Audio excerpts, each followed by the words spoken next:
আরে বাপ রে বাপ, আফরান নিশো এটা কি করলেন?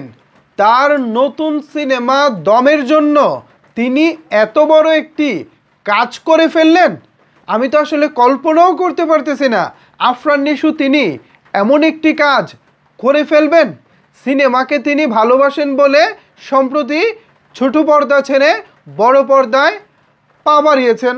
তার প্রথম দুই সিনেমা, একটি সুড়ঙ্গ, এরপর একটি দাগি, দুটি সিনেমাই কম বেশি দর্শকদের হৃদয় জয় করে নিয়েছে।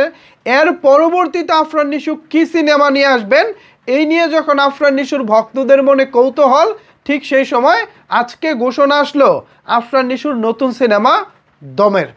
তো এই ঘোষণা আসার পর্যন্ত মোটামুটি একটা মানে আসে না, নর্মালি বসেছিলাম। বাট এই ঘোষণা পরবর্তী সময় যখন সংবাদ সম্মেলনে আফরান নিশোর পক্ষ হয়ে চঞ্চল চৌধুরী কথা বলছিলেন, ঠিক সেই সময় চঞ্চল চৌধুরী একটা কথা বলে ফেলেছেন। সেই কথাটি হলো, দমে অভিনয় করার জন্য, দমের চরিত্রের সাথে নিজেকে মানিয়ে নেওয়ার জন্য আফরান নিশো 14 কেজি ওজন কমিয়েছেন। ভাই, আমরা চাইলেই শরীর বানিয়ে ফেলতে পারি, স্বাস্থ্যটা কারো কন্ট্রোলে নাই। আমরা যে কেউ চাইলে আমাদের ওজন বাড়াতে পারি, কিন্তু যখনই আপনাকে বলা হবে আপনার ওজনটা একটু কমান, দেখবেন আপনি পারতেছেন না। ওজন কমানোটা সবচেয়ে টাফ, ওজন বাড়ানোটা সহজ। ওজন বাড়ানোটা যে কারোর জন্য সহজ, কিন্তু ওজন কমানোটা এটা অনেক কঠিন একটা ব্যাপার। সেই অসাধ্যকেই সাধন করেছেন আফরান নিশো, কারণ তিনি সিনেমাকে ভালোবাসেন, তিনি তার চরিত্রকে ভালোবাসেন। আর এই যে তার এই ডেডিকেশনটা সত্যি আমাকে স্পেশালি মুগ্ধ করেছে।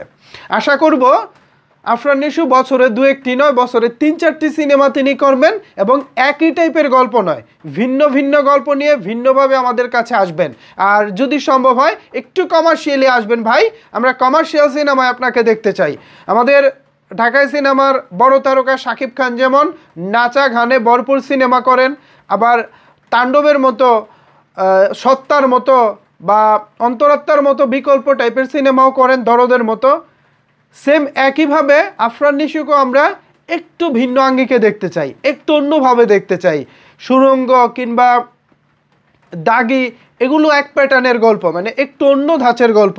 নর্মালি বাংলা সিনেমার দর্শকরা যেই টাইপের গল্পে আফরান নিশোকে দেখতে চায় বা যেভাবে তারা দেখে অভ্যস্ত, আমাদের ঢাকায় সিনেমা সেই শুরু থেকে নাচা গানা মারপিটের সিনেমা, সেই সিনেমায় মূলত আফরান নিশোকে তারা দেখতে চায়, এমনটাই বিভিন্ন মাধ্যম থেকে আমরা জেনেছি। সো এই বিষয়টিকে অবশ্যই আফরান নিশোর মাথায় রাখতে হবে। এবং নতুন সিনেমার দম, জানি না এটা আসলে কোন প্যাটার্নের হতে চলেছে, তবে আশা করি ভালো কিছুই হবে। আফরান নিশো যেহেতু নিজের শরীর থেকে প্রায় 14 কেজি ওজন কমিয়েছেন, নিশ্চয়ই চরিত্রের গভীরতা আছে এবং চরিত্রটি অনেক বেশি ভালো লেগেছে তার কাছে, যার জন্য তিনি এই খাটনিটা করতেছেন, পরিশ্রমটা করতেছেন। আশা করি তার পরিশ্রম বিফলে যাবে না। সো আফরান নিশোর যারা ফ্যান ফলোয়ার আছেন, এ বিষয়ে আসলে আপনারা কি ভাবছেন জানিয়ে দিন আপনার মতামত নিচের কমেন্ট বক্সে। ধন্যবাদ সবাইকে এতক্ষণ আমার সাথে থাকার জন্য।